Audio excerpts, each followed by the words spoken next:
It's nefarious, man. Like, the brain works in fucked up ways. The mind is one of the most deceiving, manipulative pieces of equipment, flesh, human bodies on earth. I never have trusted my brain. All of that weight lives in your head, and you are the decision maker. Psychology of Entrepreneurship. Hi, it's Ronsley. If this is your first volume, welcome. This is a weekly series where I go inside the mind of an entrepreneur, artist, athlete, academic to decipher what is the psychology of our decisions. As I script this volume, I'm in sunny Orlando, Florida, speaking at a conference called Podfest. And while my presentation is still not ready, this seems more important to get done. This show was created to push the boundaries of what is possible when representing a brand. How could we take long-form interviews and put it together in a way that's easily consumable? I fail to understand the lack of editing in the podcasting world. You would never read a book that wasn't edited. You would never read a blog post, for that matter, that wasn't edited. Why would you listen to a podcast that isn't edited? And just like book editors, if you can't tell the good ones from the bad ones, then something is wrong. At Must Amplify, we specialize in giving businesses and brands a voice and making sure that that voice is heard by the right people. But introductions, they are hard. I started telling people 5 years ago that they needed to start a podcast. That changed to you need to storytell using a podcast, which changed to you know how every conversion in your business happens in a conversation, whether you get new people on board, new clients, new partners, new sponsors. Well, we harness the power of those conversations to create content for your brand. Introductions, when we get older, are always hard. As Kevin Barlow explains in his TEDx talk, which has over 2.3 million views.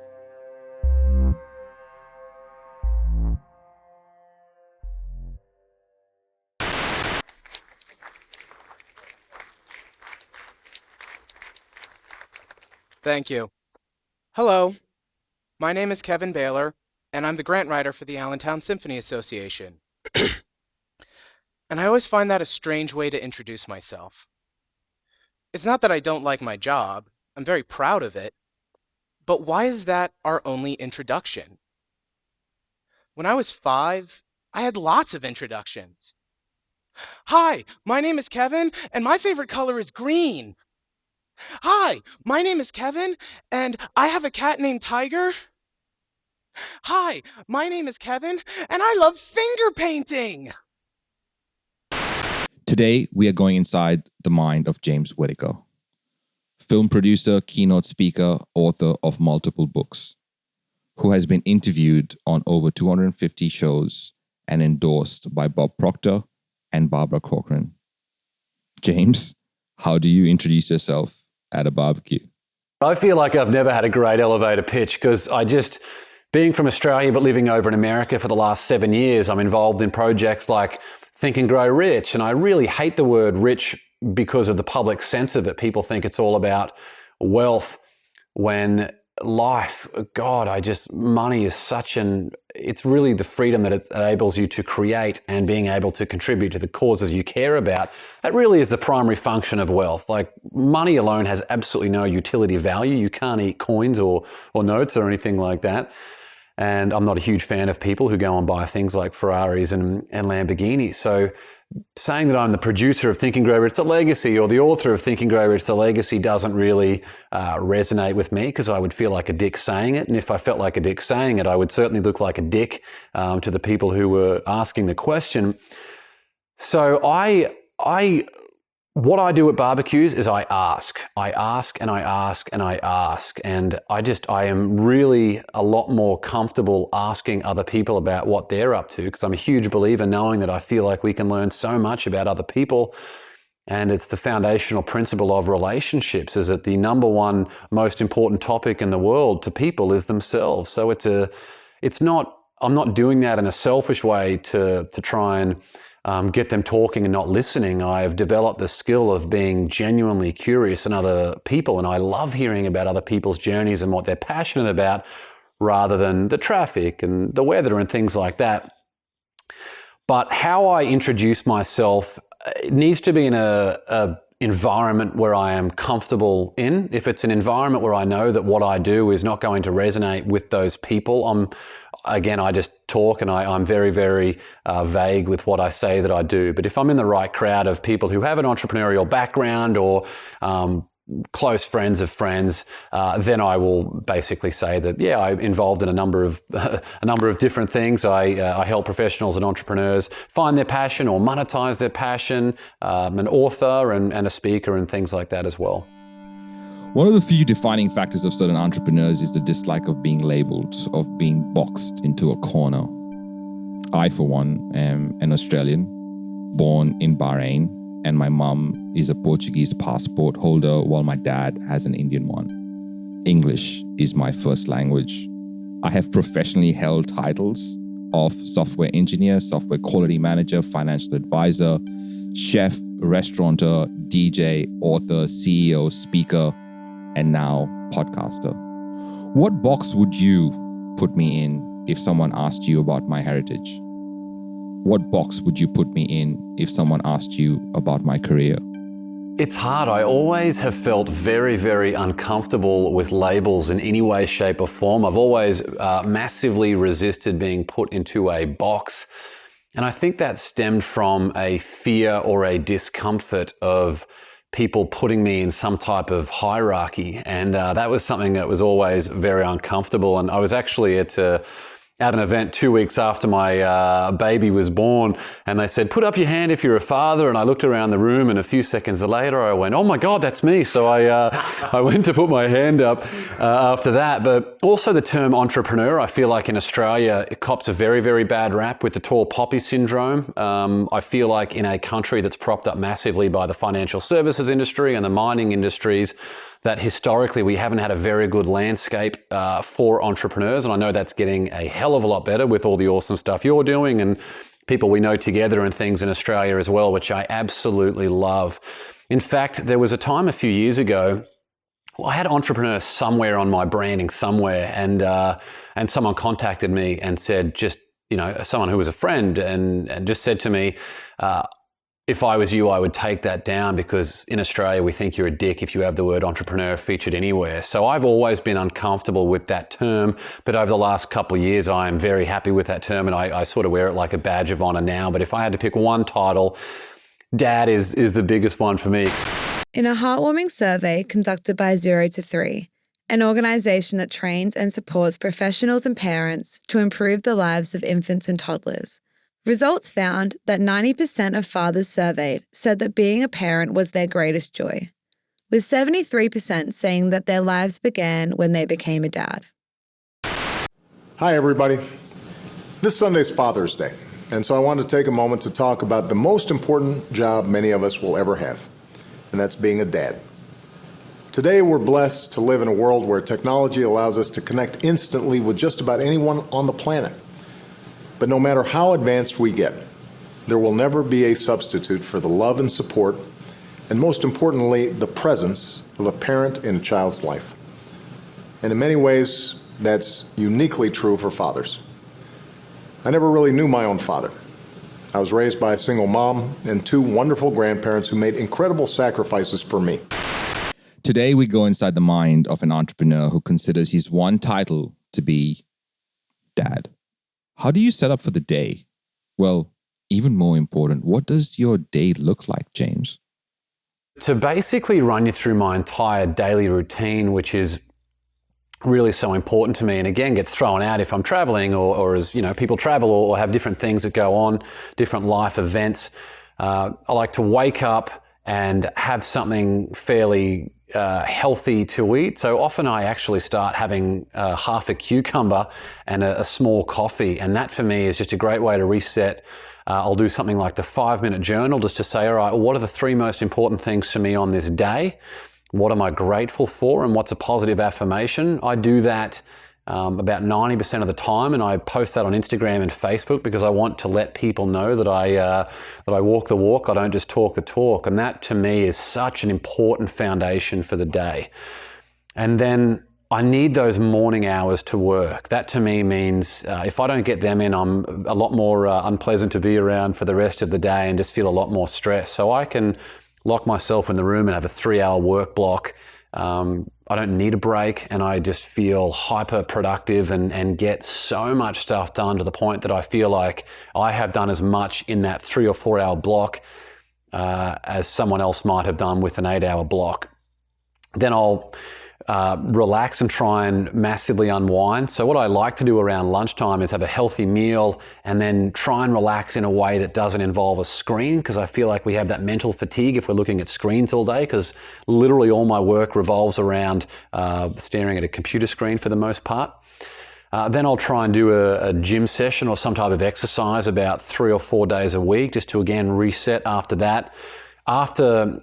In the afternoon time, it's I just feel very, very low on energy naturally, so I don't put too much pressure on myself. That's when I'll do something that doesn't require a great deal of brain power. So that's when I'll do things like respond to emails. And then in the afternoon, I'll have the quality time with the daughter. It's just her and I for about 2.5 hours in the afternoon, where it's really important to me just to have that time.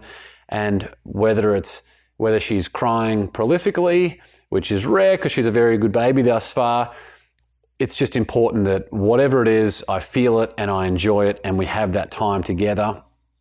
And then making sure we have a healthy dinner for my wife and I, or if she's making dinner, that's when I can then go and do another couple of hours of work. So all those different things, they don't involve, for the most part, they don't involve junk food. They rarely involve alcohol unless I'm traveling or celebrating something as well. These are the things that's really important for me to have my life in balance. Life balance. Seems like a myth. Seems like we humans want it all. Like life is one big sale, and we have to get all the best bargains before our time is up. I've been working for long enough, and I've come across a lot of people, a lot of different conversations, different countries. And there's people that have worked for me, and some do still, and some have moved on, obviously. But there's a theme. I'm sure you're all aware, but there's this theme of work-life balance, right? So we're all struggling. Even the theme up here, you heard it. It's going too fast, we can't keep up. We're dropping all these balls all the time. We feel like we're failing. If I spend time at home, then I'm not doing my work. If I spend time at work, I feel like a bad mom. If I spend time with my kids, then I can't be with my husband. If I'm with my husband, I can't work out. We can't win. Balance, to make it all happen, maybe comes from the desire to appear we can do it all. I realized recently that I've been saying this a lot while I walk around with a chocolate bar or a giant cookie. I can eat whatever I want these days. And I seem to get some satisfaction of being 20 kilograms lighter, which is 44 pounds, while I eat anything and everything I want. While the accepted norm is that you have to sacrifice either what you eat or how you exercise or how much you exercise to be able to reach weight loss goals. Someone really close even said to me, "Aren't you afraid you'll put all that weight on back again?" Anyway, I digress. The point is, we have beliefs in our brain. Those beliefs come from somewhere.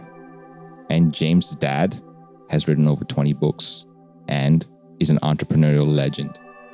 It was hard for me growing up because I saw all the other cool dads, the ones who would go and they'd put, the cool radio stations like Triple M and B105, if you're from Australia listening to this. They were all the great rock stations and just music that you wanted to listen to. And my dad would always put on things like classical music, which I couldn't stand, and personal development tapes like Jim Rohn and Tony Robbins. And my God, it would do my head in. Which is so funny the way that life has panned out around these different things, because I actually remember the content that was included on a lot of those tapes and listened to them by choice now as well, because they're all on Spotify. So I absolutely, I love that. And I was also envious of the other kids whose dads were far more athletic than mine was. So my dad he would love going to play golf. So he would love hitting golf balls. He wasn't really keen to go and do things like kick the footy and pass the footy, and that's what I really, really wanted.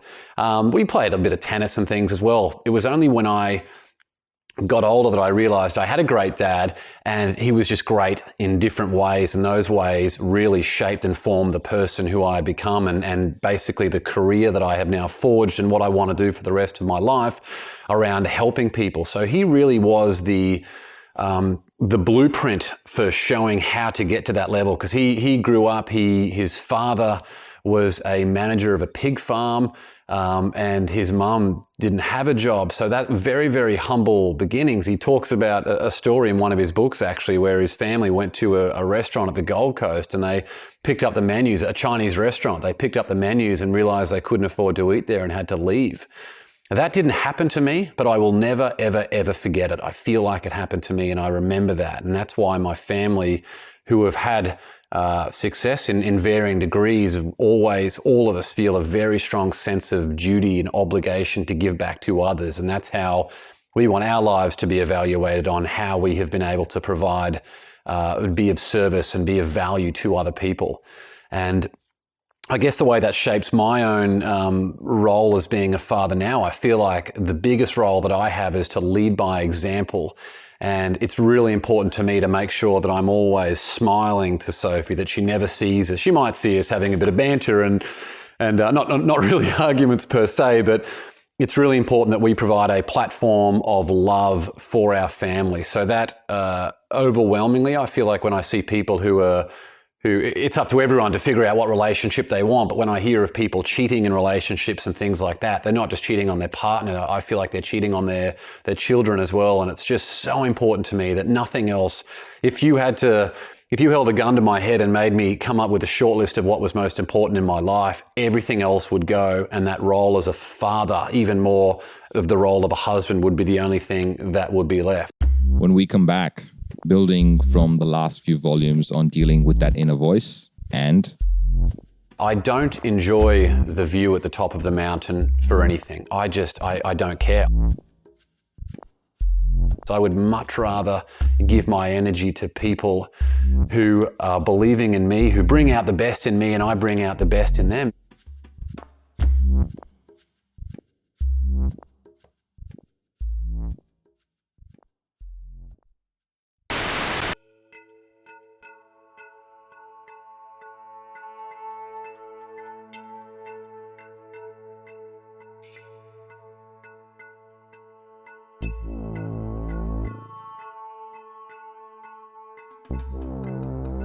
Psychology of entrepreneurship. The main objective of this audio project is to bring together entrepreneurs and creatives who share similar values so that they can find the courage to put out their authentic voice for the right people to hear, which allows for them to make their impact on the world. Every great movement started with a memorable speech. For access to full-length interviews, go to psychologyofentrepreneurship.com and click the button. before the break, the titles that matter and how to introduce yourself. Now for the stuff that happens inside all our brains and how to deal with that. Also, the pursuit of perfection. I don't enjoy the view at the top of the mountain for anything. I don't care. I think even if I tried as much as I could, I don't care. Like if people say, oh, what's it like to have a book out? And that's fine. I have a book out, but that's not, I might feel a sense of relief and satisfaction knowing that that project is completed, because it then sets my sights on, well, what's the next way to make more of an impact and more of an impact and more of an impact. It's always looking forward, but I do love the climb. I love that sense of urgency. If someone says, hey, I need this and I need it immediately, that's when I feel most comfortable in this chaos of that entrepreneurial life, as a lot of people are. But the problem with that is it can lead to that imbalance in many, many other areas. So the whole perfection thing, it's striving towards that because it enables me to give the absolute best at everything that I have got.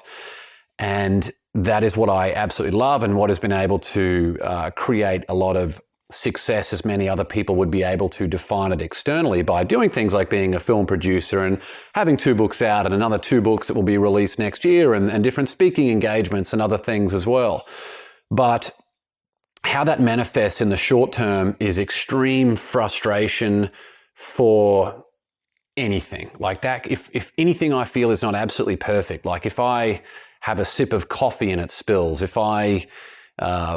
anything happens, like if I'm doing something when I'm cooking and it's not perfect, and I'm not Gordon Ramsay. This is, as you said, especially where you don't have a measurable benchmark of what is success when you're hunting for perfection. I think it can make it even worse. Why do we set these unobtainable standards of perfection in a way that we can't measure it? And sometimes even having that measuring component can be bad because we feel a bad self-esteem, bad self-worth as we're doing these things. But whether I'm recording if you watch me as I'm recording a video series or a podcast, that's the times when you'll hear my, I'm swearing like a drunken sailor because it's not that I want it to be perfect, that I need it to be perfect. When experience has taught me that these are the things that no one would even pick up on anyway. I have these impossible standards for doing these things that people would not even notice that extra little bit of it anyway, but it doesn't stop me from doing it.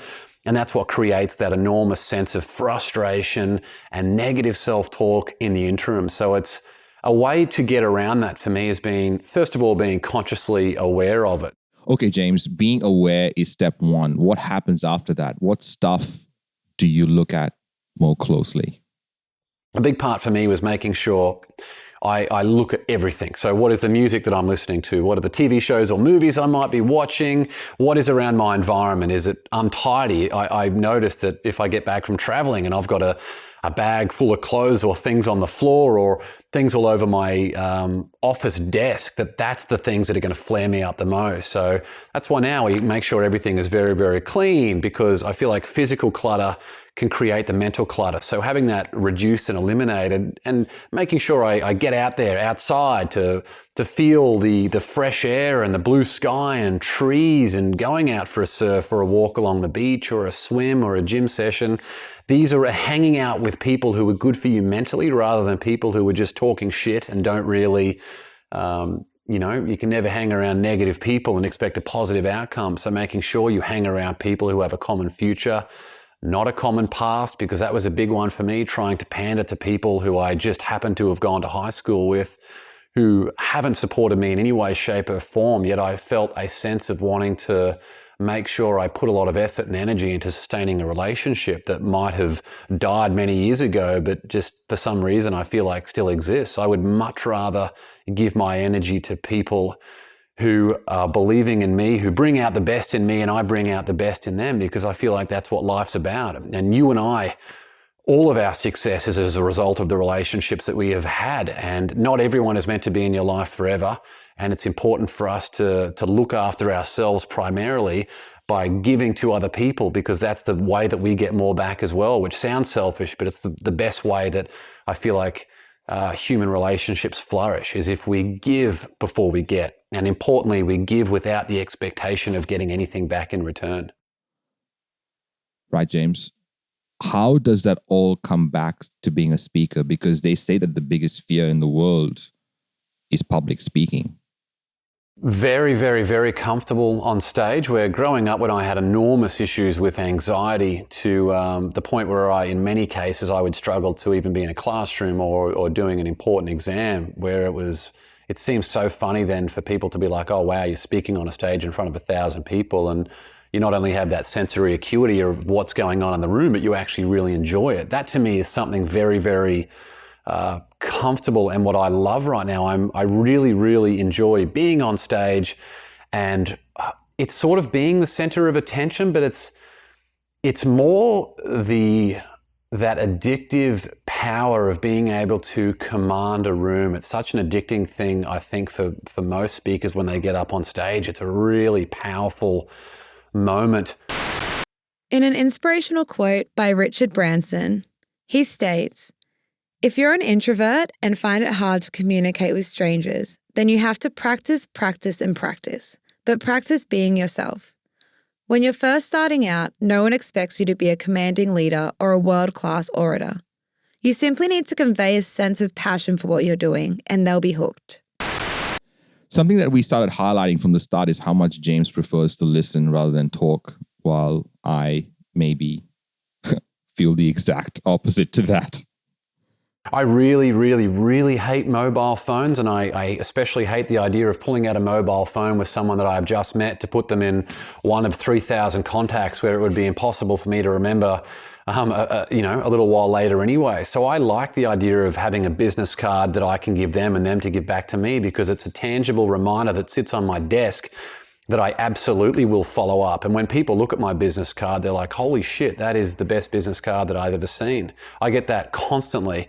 And if anyone might go on, it's easy now when we have these social proof metrics that mean nothing to me, but they certainly mean a lot to other people. They might go and see like, oh, you've got a verified profile on Instagram or a verified profile on Facebook, or they might go and look at my website and see these testimonials that I've been on Success Magazine and all these different things around the world.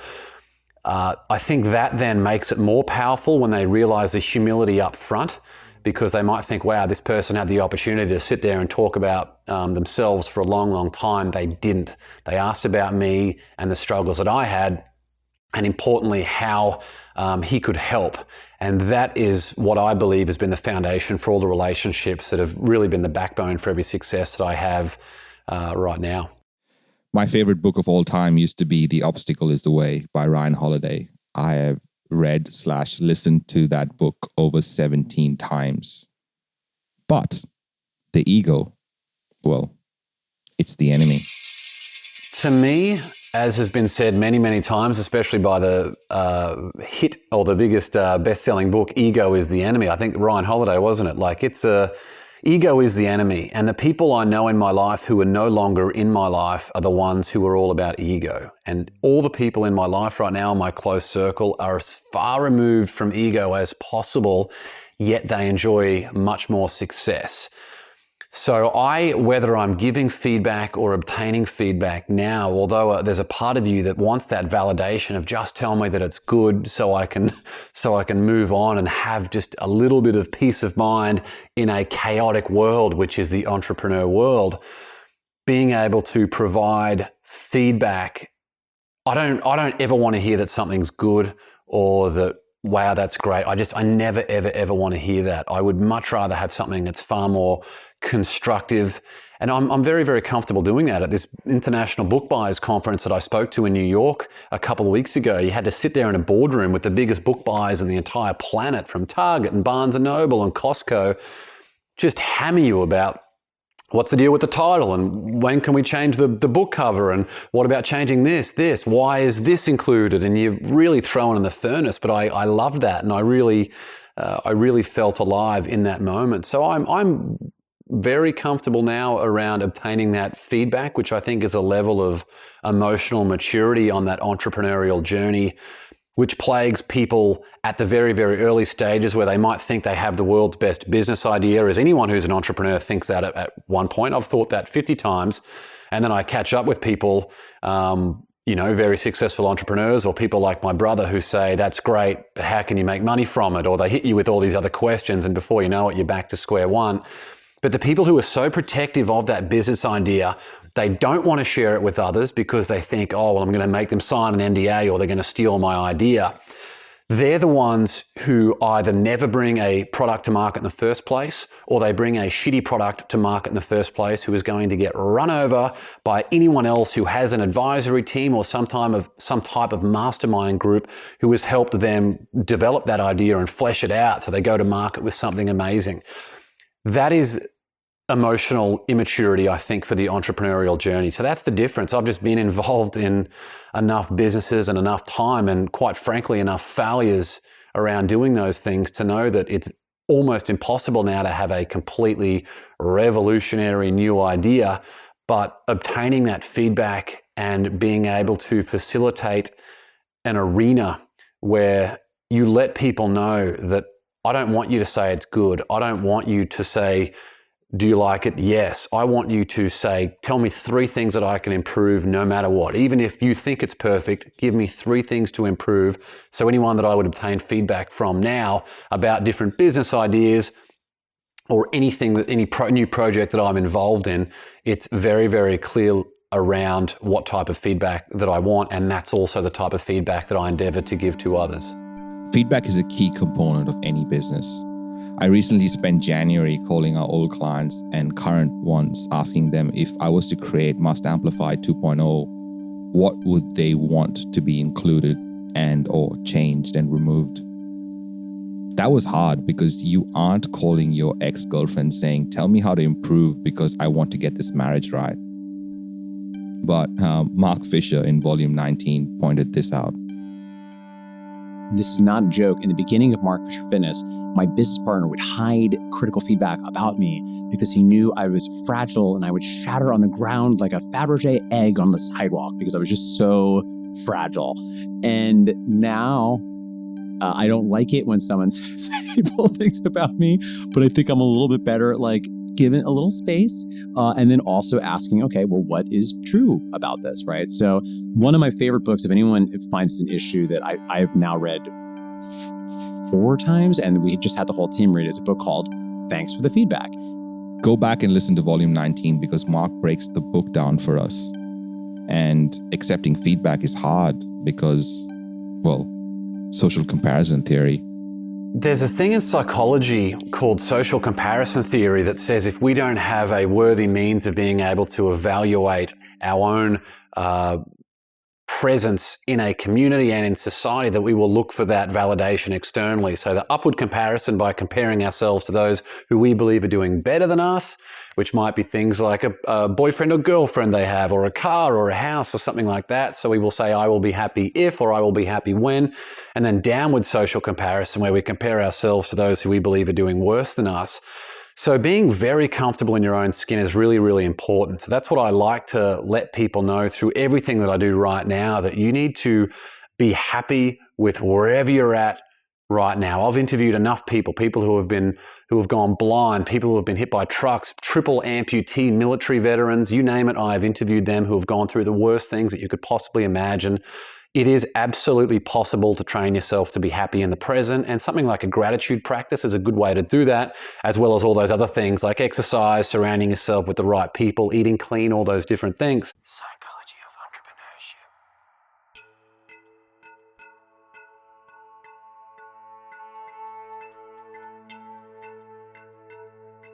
entrepreneurship. Coming up on the Psychology of Entrepreneurship. You know, we as human beings, we are meant to go through life to learn.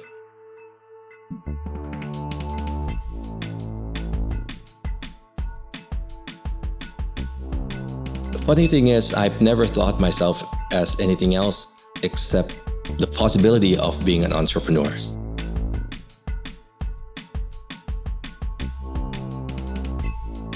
Now I'm looking at all the stakeholders.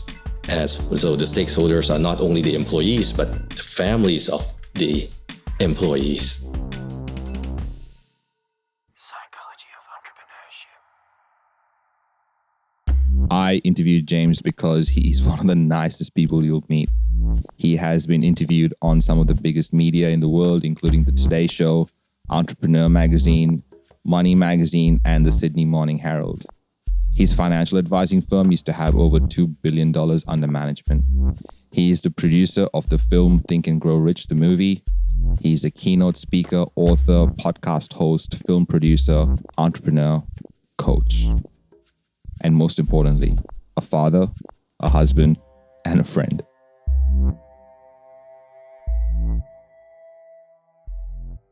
Psychology of entrepreneurship. This is a Must Amplify production. Special thanks to every guest expert that has appeared on the show. Editing and sound design by Tiago Vega. Voiceovers by Kelly Boniman. Guest research and content by Claire Gould and Corinne Castles. Project managed by Shannon Morrison. Produced and hosted by me, Ronsley Vaz. For more episodes and where to listen, go to mustamplify.com/POE. Hey, it's Kaylee from Must Amplify. I'm the sound engineer for this volume of Psychology of Entrepreneurship. I'm part of the team that made this production come alive. I work as a part of a global team with our studios based in West End, Brisbane, Australia. If you would like a podcasting checklist, email me at kaylee@amplifyagency.media. That's KAILI@amplifyagency.media. We specialize in finding your voice and making sure it's heard by the right people. If you are considering whether a podcast is a good idea for your business, check out our other show on shouldistartapodcast.com.